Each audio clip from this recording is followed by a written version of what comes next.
A Solomon never asked for gold, yet gold chased him. He never sought power, yet kings bowed before him. Why? Because Solomon understood the one truth most men ignore. Wisdom is the root of all riches. Not effort, not ambition, understanding. This speech is not about history, it is about you and the questions you have been unable to answer. Why do you still feel lost, though you work harder than ever?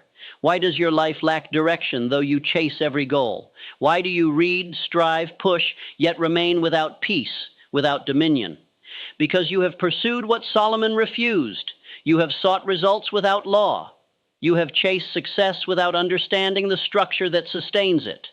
I will hand you the principles that made Solomon the wisest man to ever live.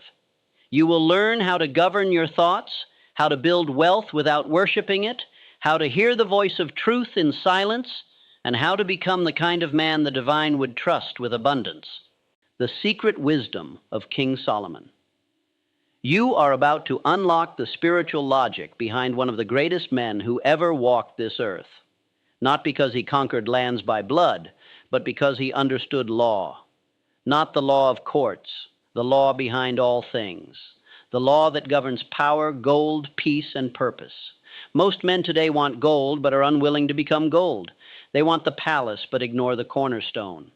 Solomon asked not for riches, but for understanding. And because his desire aligned with eternal law, everything else followed.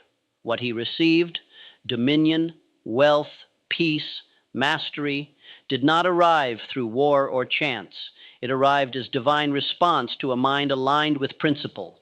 You chase results. You copy strategy. You worship the external. But the ancients did not build empires with noise.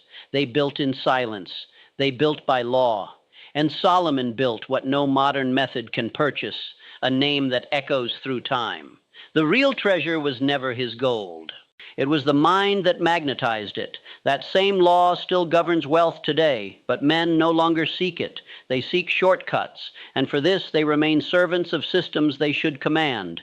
Stop asking for influence, for abundance, for clarity, and ask instead this. Have you asked for understanding? Have you asked for the wisdom to govern what you seek, or only for the outcome? Solomon asked rightly. He knew that the man who governs his own mind soon governs all things. Let this become your declaration. I seek understanding above possessions. For when you understand, you will no longer chase gold. You will command it. Part 1. True wealth begins with understanding. Solomon did not begin his reign with hunger for riches. He began with reverence. His request was not the prayer of the greedy. It was the prayer of the wise. Grant me an understanding heart. And because that desire aligned with eternal law, riches followed without him asking. Understanding was the magnet. Wealth was the result. The modern man reverses this law. He prays for gold, not for the mind capable of holding it. He begs for results, not for the wisdom that commands results. And so he remains a beggar outside the gate of his own kingdom. Carnegie followed this same pattern. He did not surround himself with entertainers. He surrounded himself with thinkers, men who could reason, calculate, and see what others missed.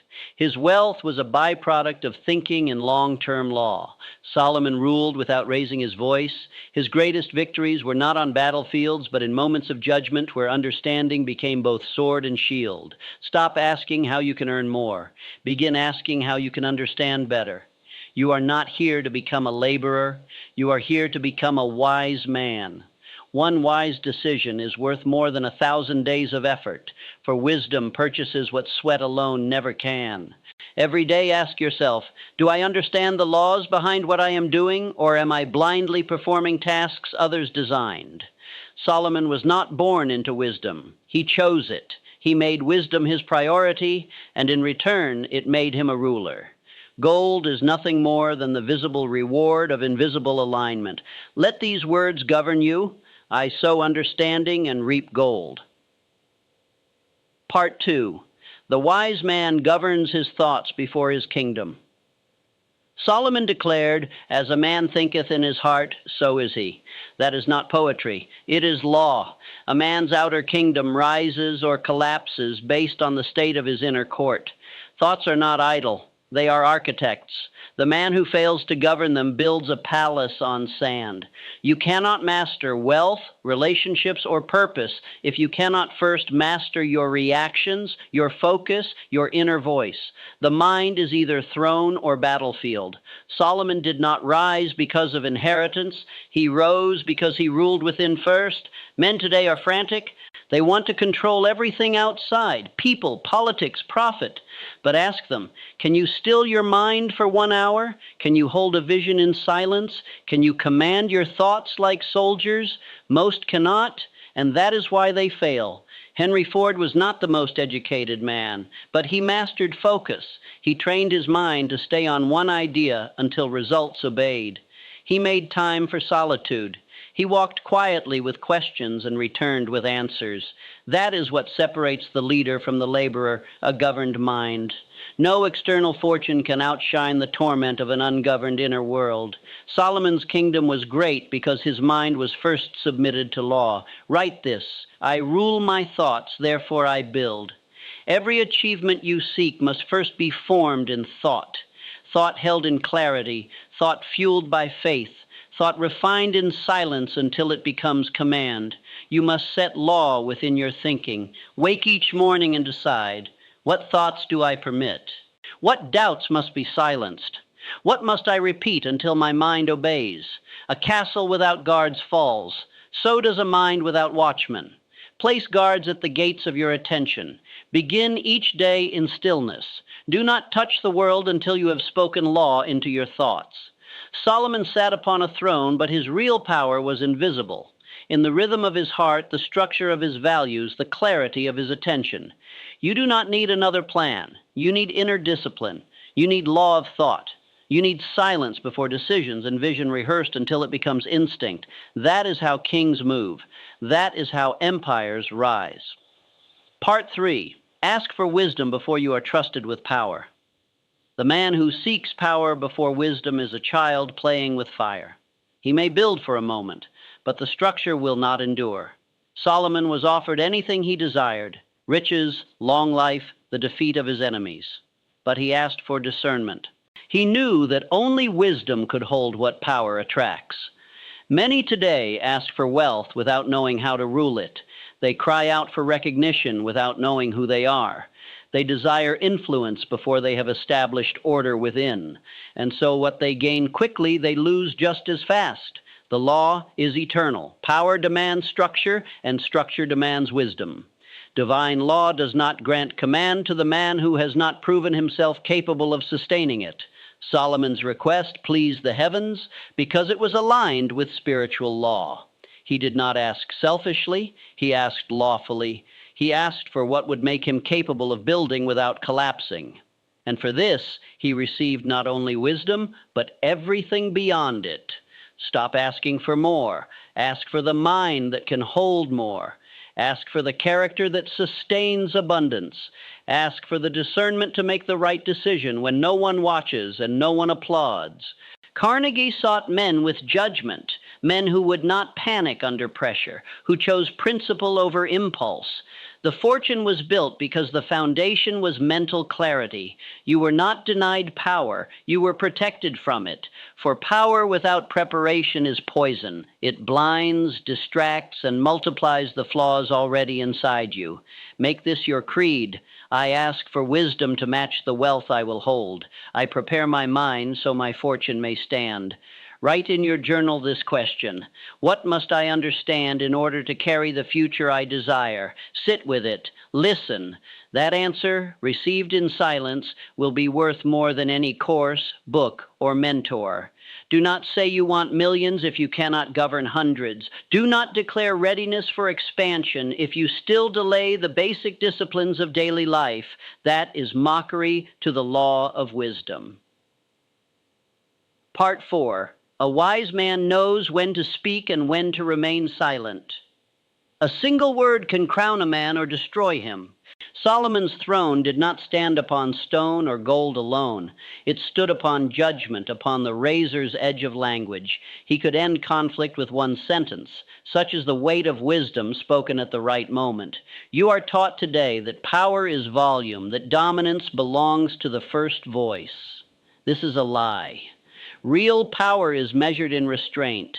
The fool speaks everything he knows. The wise man holds what others beg to hear. Your life right now, look at it. It is not shaped by what you know. It is shaped by what you say.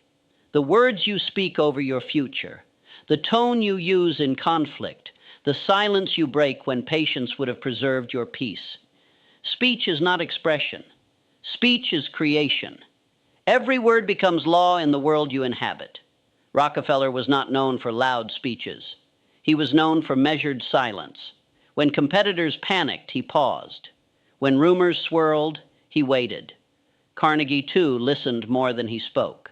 In his mastermind gatherings, he often remained quiet for long periods, only speaking when his mind had formed something that moved strategy forward. If you want dominion over results, you must first master restraint. The man who cannot govern his tongue cannot build anything that lasts.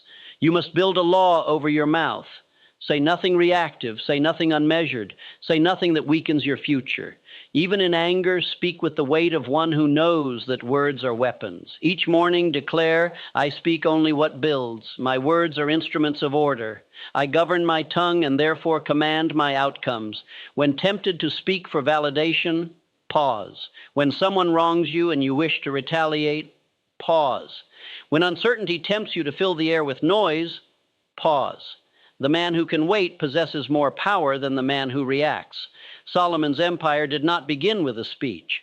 It began with a prayer for wisdom and a silent understanding of law. Create space for silence daily. Sit alone. Ask nothing. Say nothing. Listen.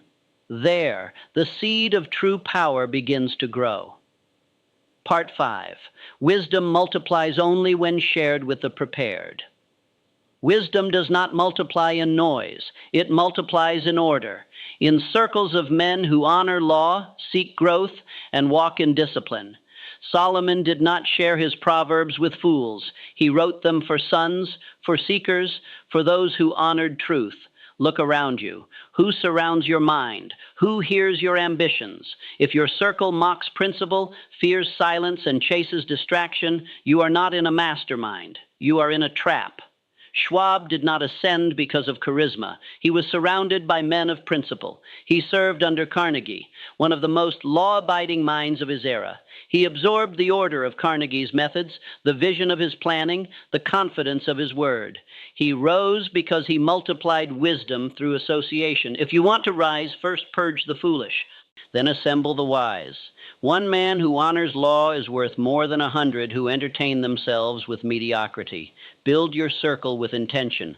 One meeting per week, one principle studied, one action agreed upon. Let the standard be high, or let the man leave.